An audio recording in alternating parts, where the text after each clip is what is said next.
editing me here.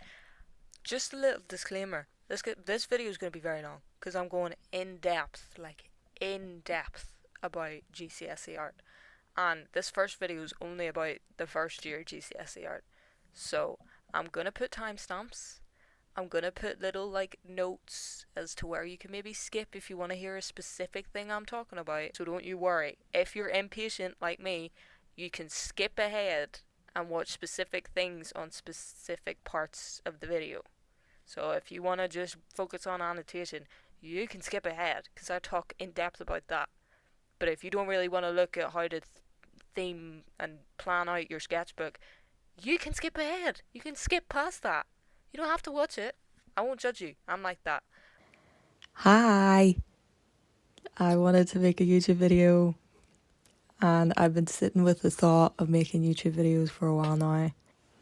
What a better way to make a YouTube video than to show my GCSE artwork and guide you youngins, guide you little ones through your art journey. So if you want to take my advice, maybe with a grain of salt, go ahead. So I'm going to be showing you what I did good and what I maybe could have fixed and what you definitely should not do. I'm going to show all the AQA ones, what got me a level 8, and tips and tricks that might help you with like annotation, figuring out experimentation, big words that you can use. Because trust me, everybody says to waffle in your annotation.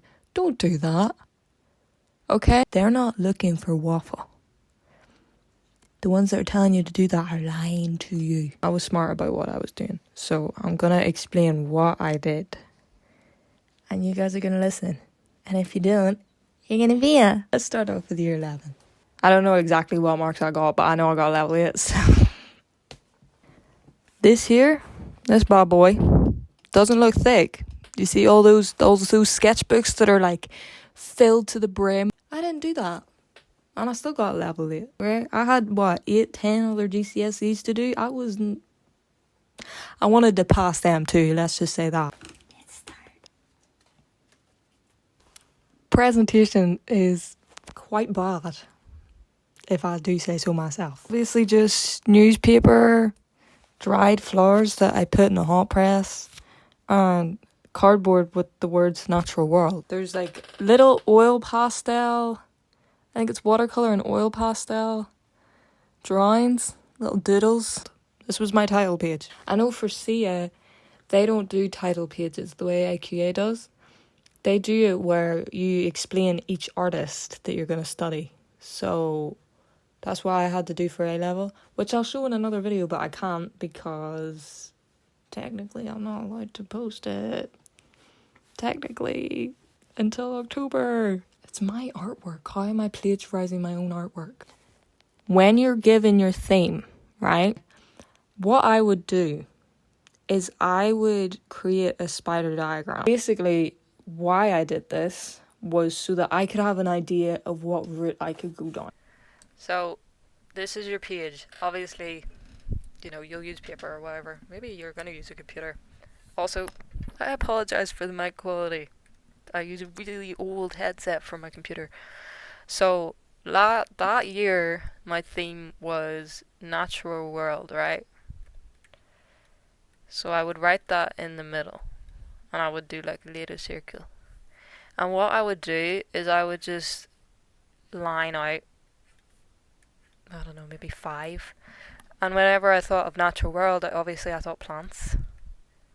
So there's my routes I can go down. They're just like little walkways as to what I could experiment with, what I could maybe base around my theme, right?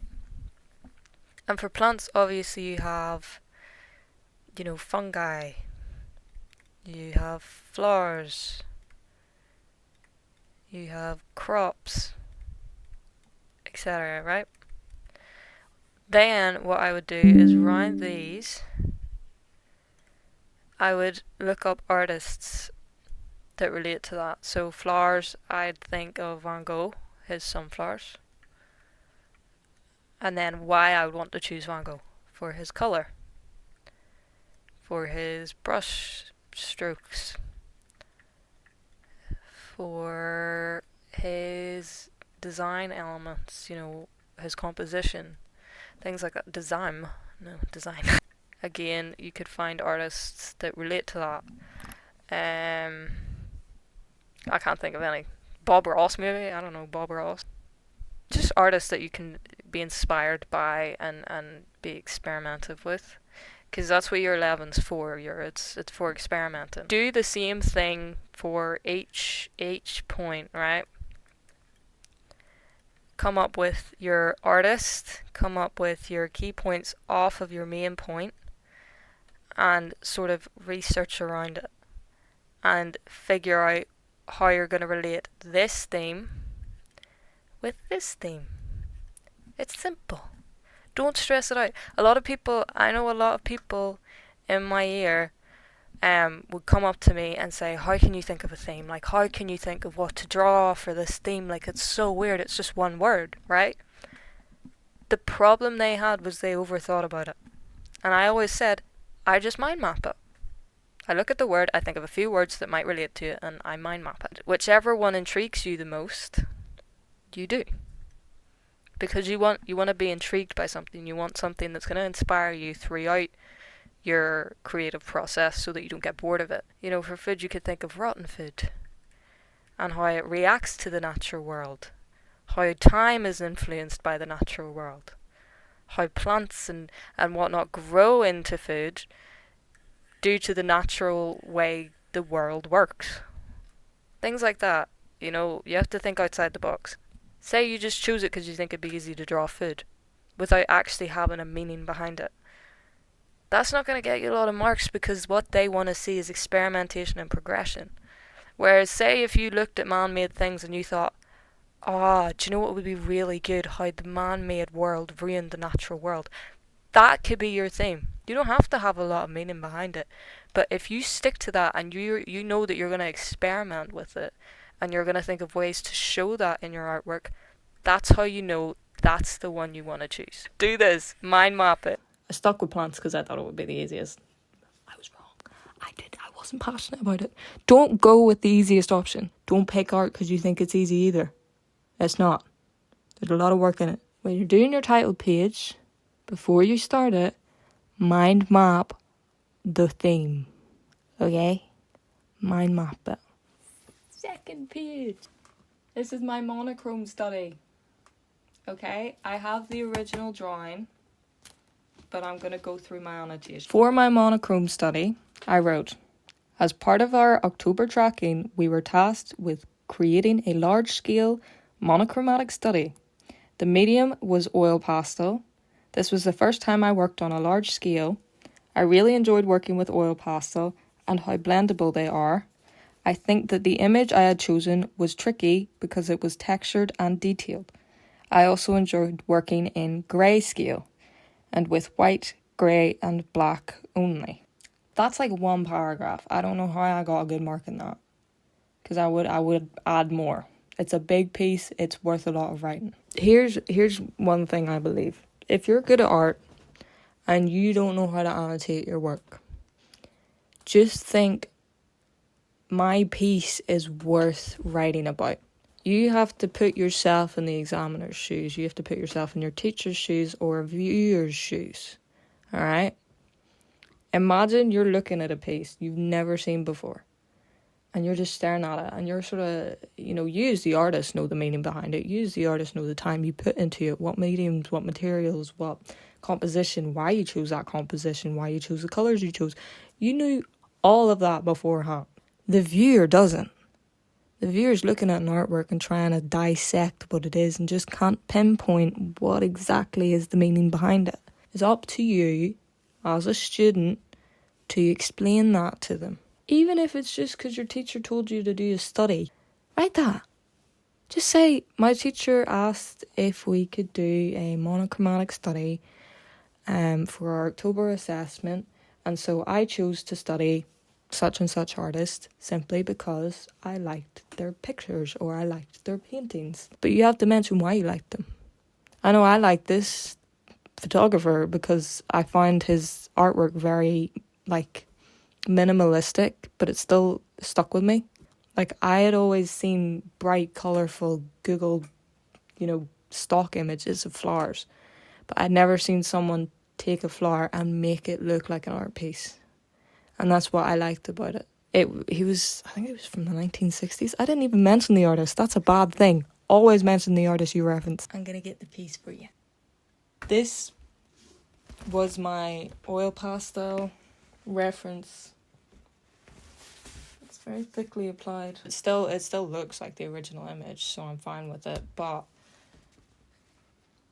I remember being quite proud of it and seeing that I only wrote a paragraph on it. It just doesn't give it justice. It's like I mentioned about how it was monochromatic. I mentioned how it was on a large scale and the medium was oil pastel. But I didn't explain why I chose to do a monochromatic study, why I chose to do it in oil pastel, or why I chose to do it on a large scale. And I can do that now. I can explain that we chose monochromatic study because our teacher wanted us to figure out tones and shades and understand how different contrasts are developed through blacks, greys and whites. I can explain that the reason I chose oil pastel was because it was a very blendable material. So I noticed that this is a cotton flower. I noticed that the cotton, in order to get it to show the shading without it being too sketchy, like with graphite, oil pastel was good because I could blend it with my finger and it would create a really smooth transition between the shades. So that's why I liked it. Plus, oil pastel is easy. So mention that. Just explain why. Maybe a sentence or two. I chose to do oil pastel because I'm comfortable with this medium and I knew it would be good for blending the shades together. That's all you need. That's tick. Mark. Why I chose to do it on a large scale? Just so that I could add more detail. If I did this in a finer scale, I wouldn't be able to add in the shading here, the finer leaves and the ruffles on the flower would be harder to sort of pinpoint. That's it. That's all I needed to explain. And I didn't, because I was stupid. We're back on my computer. You have your annotation, right? And this is where people kind of lose the bat. People kind of hate it. This is why people give up on art usually halfway through it because they're like, I didn't know I had to write for art.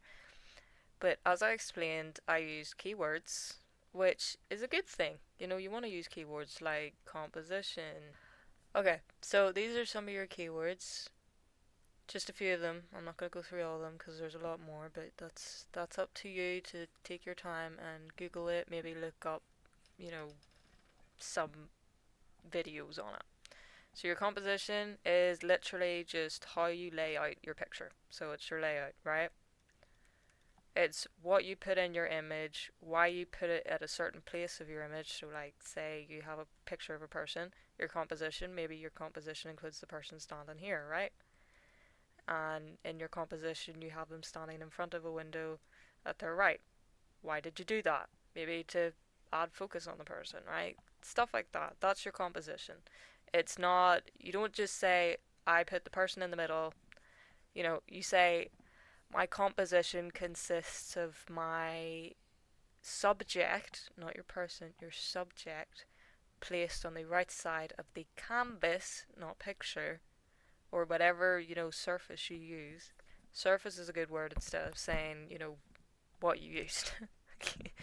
Your surfaces like canvas, MDF board, paper, whatever, So your composition's your layout. Your tone is like the vibe. What's a good way to explain this and dumb it down for you? It refers to the lightness or darkness of a color, often described as the value of the color. Okay? That's your tone. Lighter tones, darker tones, right? If you're doing a landscape with a lot of lighter tones, it could be a landscape that's showing, the sun in the sky.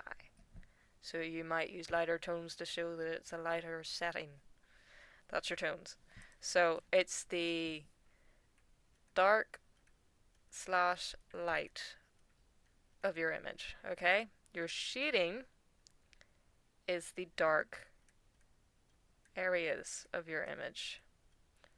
And then obviously the opposite of that is your highlights. Okay? That's the light areas. So these two are kind of connected in a way. One is just to explain the overall dark and light, and one's to explain the specific dark and the specific light. Experimentation is your key here. It's your key of keywords. It's your main point, especially in fourth year, and especially at this stage of your GCSE, because that is what this is. Both CA and AQA want GCSE art to be an experimentation of your art style. They want you to mess around with different mediums. Okay? This is your experimentation. So they want you to mess around. Literally just messing around. Gigs and shiggles, okay? Gigs and shiggles. Your experimentation is key. Always experiment, especially in GCSE. Maybe not so much in A level, but there's still a little bit of an element of it, but this is your key. So you want a lot of experimentation around your theme. Texture is how it feels. Okay? How it looks and how it feels. I guess you could split it into one. You have the physical. So you have the physical, which is like your actual canvas, right? There might be bumps on it, right? From your line weight. There might be clay on it. There might be fabric on it. There might be wood on the edge of it. I don't know. Whatever you want to add. That's your physical texture. That's something that you can feel and notice that there's a difference between this material and this material. That's textural, right? But then you kind of have your visual texture, right? This is your visual. And maybe you notice that the brushstrokes go a certain way. Okay, maybe they clash against each other and there's a little bit of, overlapping between your brushstrokes. You might not necessarily feel a physical difference, but there's a visual texture. Okay, there might be cross hatching, and you might say I added a cross hatching texture to give the image more of a chaotic feel. Okay, people are going to feel differently to different textures. Google literally says a smooth, velvety texture might evoke a sense of calm and comfort, while a rough, coarse texture might suggest roughness or resilience. So it's good to experiment. I'm drilling this into you guys because this is the key word you want to use. Say that you experimented with textures, different textures, to see what emotions they give you and give the viewer. Okay? These words link together. They all link together. Make sure that they're key, okay? That's why they're called key words. Sorry, I got a little bit angry there. That was a little bit too dark. Okay. Your line art / your line weight. This is important if you're doing, it's not necessarily fine art. If you're doing fine art, yes, it's important, but not as important if you're doing like character design or digital art or I don't know, ink. Stuff like that. Graphic design, character design, line art, and line weight is important, okay? You may use thinner lines, thin/thick. We'll say that, okay? Thin/thick. One line might be thin, one line might be thick. That, usually whenever I think of thin and thick lines, I usually think thinner things are closer, thicker lines are farther away. So it helps you understand depth. That's another keyword. I didn't explain that. Depth it's literally what the word means. There's a depth in your image. Some things look farther away, some things look closer. That's depth. Close/far. There you go. Medium and material. If you don't know this word, why are you doing art? Okay? It's like the easiest. Your medium is what you use. So it's your paints, it's your oils, it's your clay, Your material, usually people say material in textiles, but it also refers to like the surface you're using. Can be wood, can be fabric. They're both loose terms. I guess you could use each one to explain the same thing. Like medium and material are so close that if you said you use the material of paint, you could probably get away with that. You know, it's not too difficult. But they're your key words, okay? Key words. Screenshot this whole thing. Um, I don't know, use it. Just use it. Just think of the words and use these words, okay? They're important. They're your key words. I'm still drilling experimentation into your heads because this is your most important one. Page 3. First-hand photos. I know for Sia, this is weird. This is one of the things I don't really understand about Sia. First-hand photo is not a thing. So if you said you used a reference, it's a live reference. So it's like looking at something on your table and drawing it. Not from a photo, but from life. And then your second-hand reference is your photo that you take or you get from somewhere else. And it's not really credited. They don't credit it as a good reference because it's not live. So I know for AQA, first-hand photos were a thing. And they liked you getting photos, first-hand photos. So they liked you using photos that you have taken out of your own time and your own free will, which I kind of appreciate. Because I always say for people, if you can't find a reference on Pinterest, do it yourself. If you're trying to make a pose for a character, you want them to pose like this, take a photo of yourself posing like that. These are my first-hand photos. And that's more monochromatic studies I did. I had taken these using my phone. Why have I got random newspapers in here? Okay. Mind map and first-hand photo. I don't see a mind map.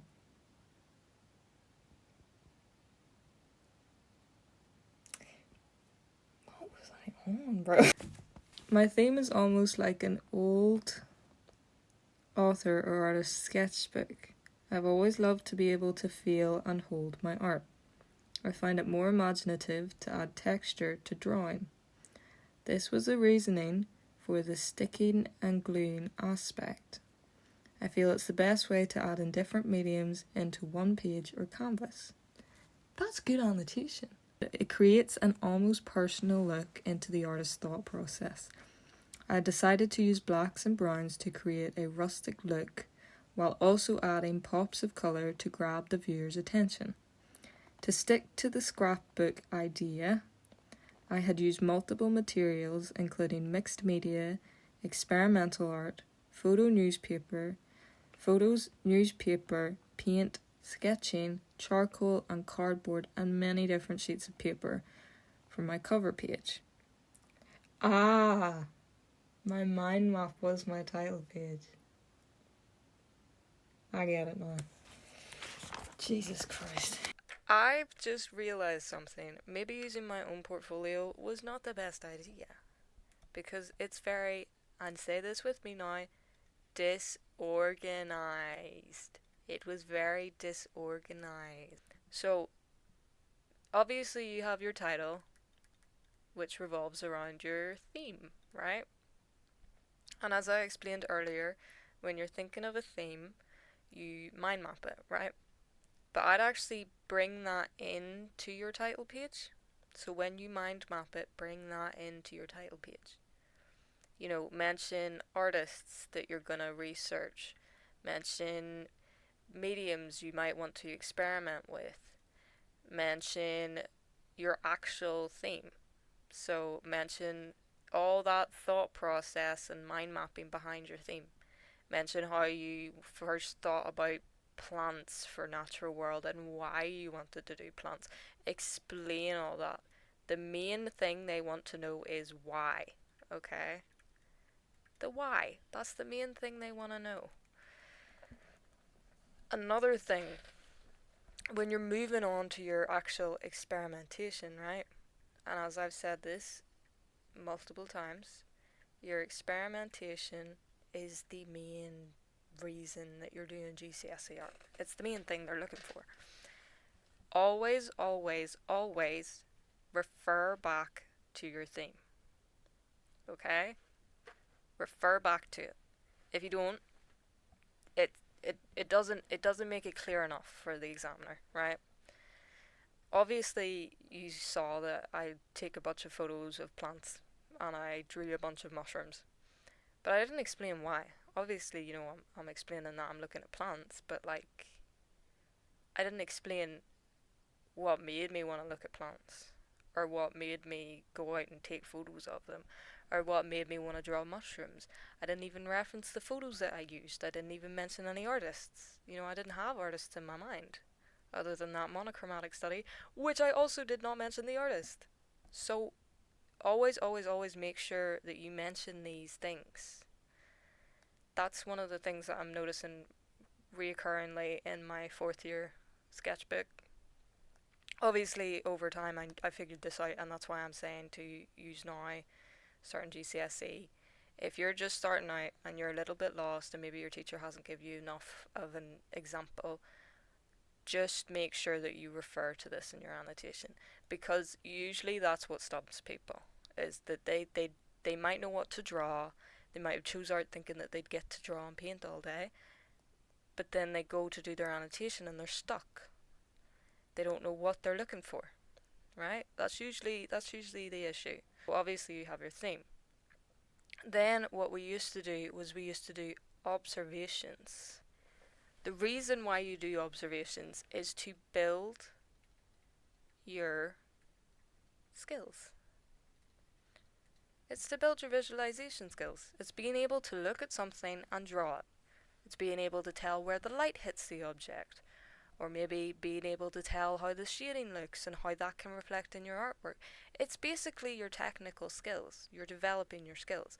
And you got to write about that.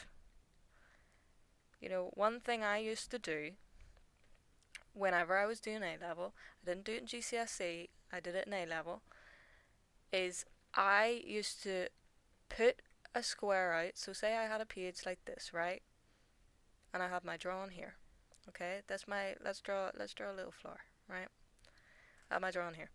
And I have maybe the title down here, right? That's my title. I would always sketch out my page first about where I want to put stuff, and it really helped me. What I would do is I would just draw little boxes as to where I want to write. Maybe you have your reference photos here, right? I'll put ref, right? What I would do is I'd get a sticky note and I'd just make little points about what I want to write. I'd just use a sticky note, little points, little key points. That way I never ended up waffling. And I could write down all the things I wanted to. So say you had a sticky note, right? And it's maybe saying the why you did it, right? This could be due to your teacher. This could, as I explained, technical skills, right? Things like that.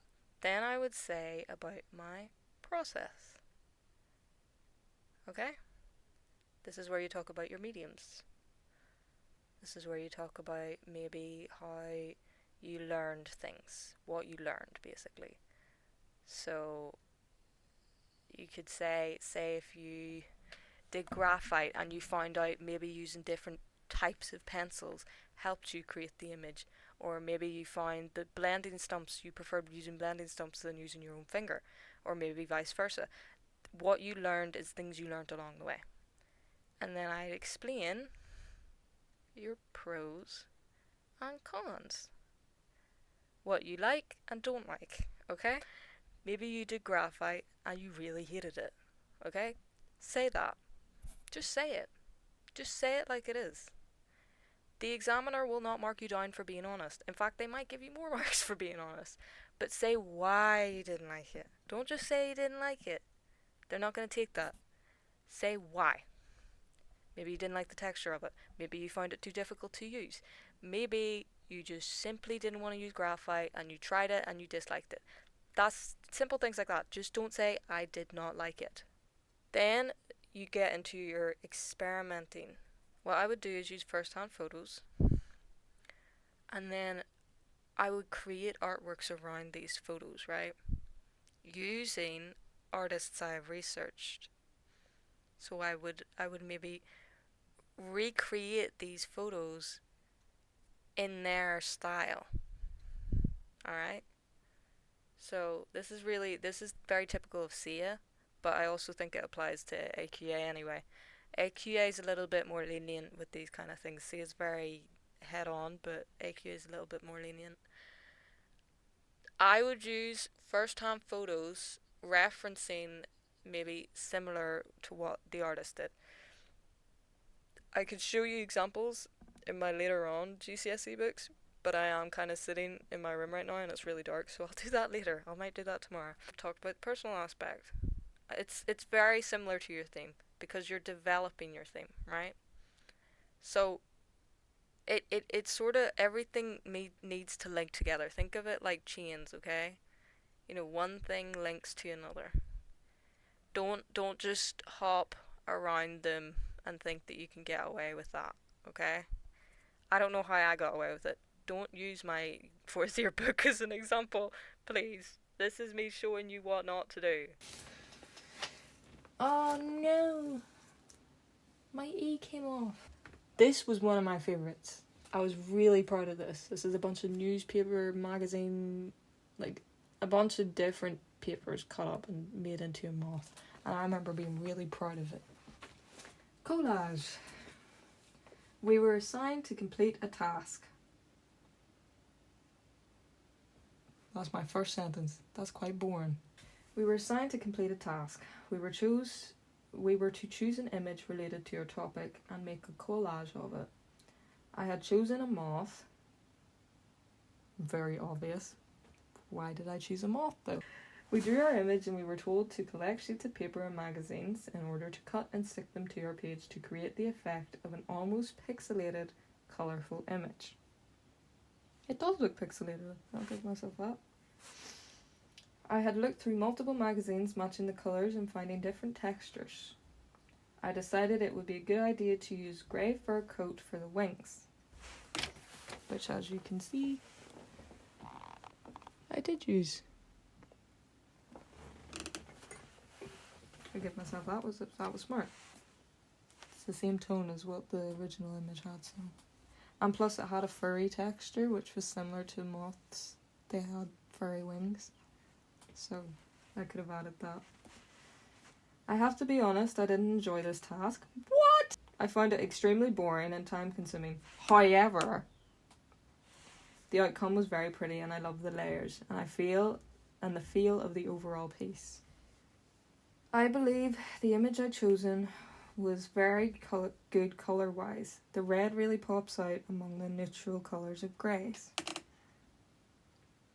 I probably should have said the neutral colours and greys, because there's also creams and browns in here, which are neutrals. But I digress. The one thing I hadn't thought about was how intricate the entire process was. I think that I needed to take into account not only aesthetic, but also how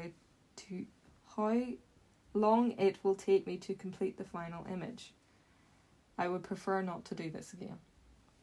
Well, you lied to yourself because in A-level you did it again. Sorry. Let's move on to acrylic / batik. This is my acrylic painting.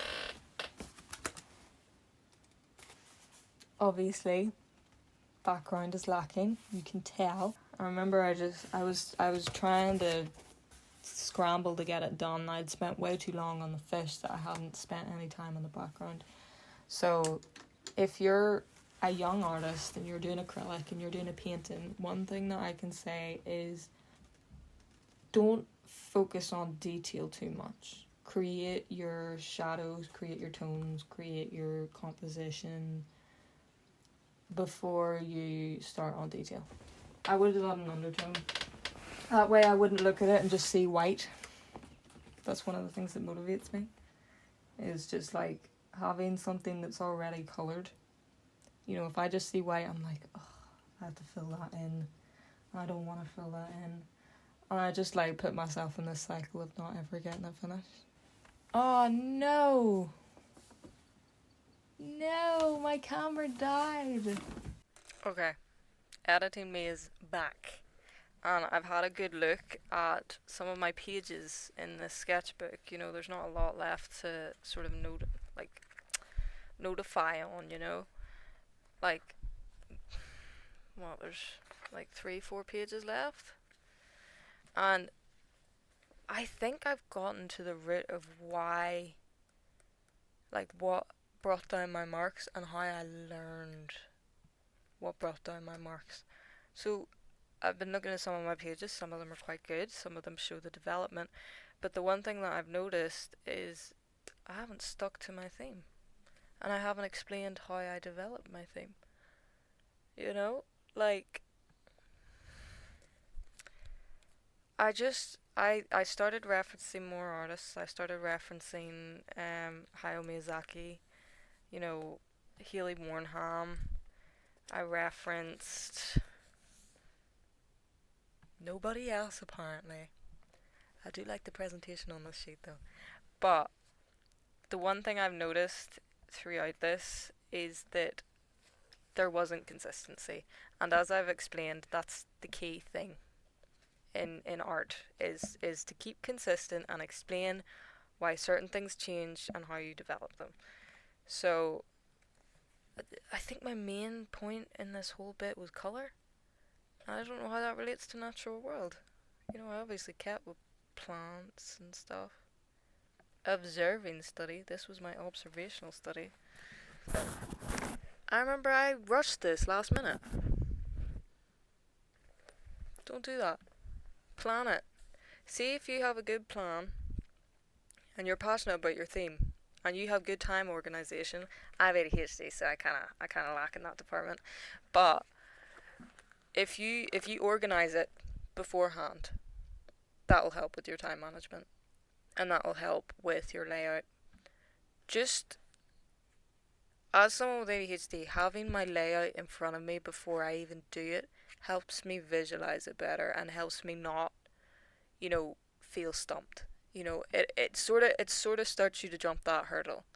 What I find a lot of other people in my class would say is that they just like don't know where to start or don't know how to move on or don't know how to develop it or experiment with it. But if you have that initial mind map, if you have that initial sort of planning beforehand, you do know how to move on from it and you can work around it and you can develop on that alone. So that's, I think, I've gotten to the point. I don't think there's a lot to mention in the rest of this. It's not clear, it's not concise, and I feel like my A level and second year GCSE would be far better to talk about. But if you're just starting out in GCSE, you know, maybe you're in what year would it be? Year 10? Maybe you're in year 10 and you're thinking about choosing it as a GCSE. I've literally just explained to you what your first year is going to be like. I've given you a head start. So, that's all I'm going to say. I think the video could end here. Sorry my camera died. Sorry for the bad mic quality and the bad camera quality. I don't know why it was lagging. Don't ask me. But I'm glad I got to talk about this. If I even helped maybe one person, that'll make me feel good. But you guys can expect another video about GCSE art. You guys can also expect tutorial videos on just general art. Because I've done a lot of experimentation in my life and I can go into depth about painting styles and about anything really. I got really into character design, so if you want to see that too, I can explain what I know about it. Um, that's one thing I can say. So, if you'd like to see more videos, please subscribe. Please hit that like and notification button. And stay tuned, because I have more planned. Also follow the TikTok. I'll have it in my bio. And the Instagram. I will also have that in my bio. Bye!